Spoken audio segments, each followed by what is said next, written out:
Cream लगाकर दमकाती थी चेहरा, जब खत्म हुई ट्यूब तो सोने और बाल धोने को तरसने लगी लड़की चेहरे पर एक ऐसी क्रीम लगाती थी जिससे उसका चेहरा कांच की तरह चमकने लगा था। हालांकि उसके बाद जो हुआ वो डरावना है।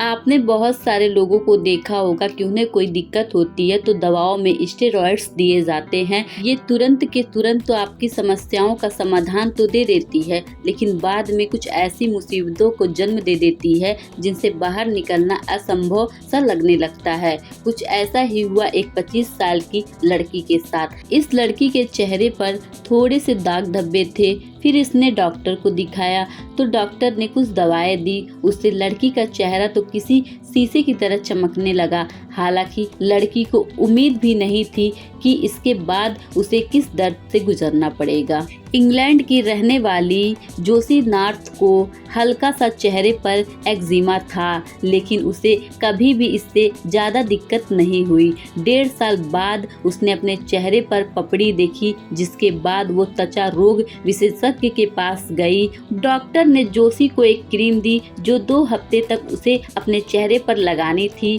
उसके कुछ ही दिनों में लगा कि उसकी त्वचा चमक रही है। वो समझी कि उसकी बीमारी खत्म हो गई। हालांकि क्रीम के बंद होते ही एक अलग सा बदलाव दिखाई दिया। क्रीम खत्म होते ही उसे दिक्कत हुई तो उसने इसे दोबारा शुरू कर दिया। इसके बाद से जब भी वो क्रीम बंद करती उसके चेहरे की हालत और ख़राब हो जाती। उसका चेहरा सूज गया और बुरी तरह से पपड़ी पड़ने लगा। उसने टिकटॉक पर अपनी कहानी बताई। उसके त्वचा पर लालपन, सूखापन और पपड़ियाँ हैं और जरा सा छूने पर भी दर्द होता है। वो अपने बाल तक नहीं धो पाती है और सोने में भी दिक्कत होती है। करीब 1.5 साल के ट्रीटमेंट के बाद अब जाकर उसकी हालत ठीक हो पाई है। तो फ्रेंड्स, अगर आप भी ऐसे क्रीम का यूज़ करते हैं तो यूज़ करना बंद कर दीजिए। और वीडियो अच्छी लगे तो वीडियो को लाइक कर दीजिए, साथ ही चैनल को सब्सक्राइब करना मत भूलिएगा। तो मिलते हैं अगले ऐसी ही वीडियो के साथ, तब तक के लिए अपना ख्याल रखिए।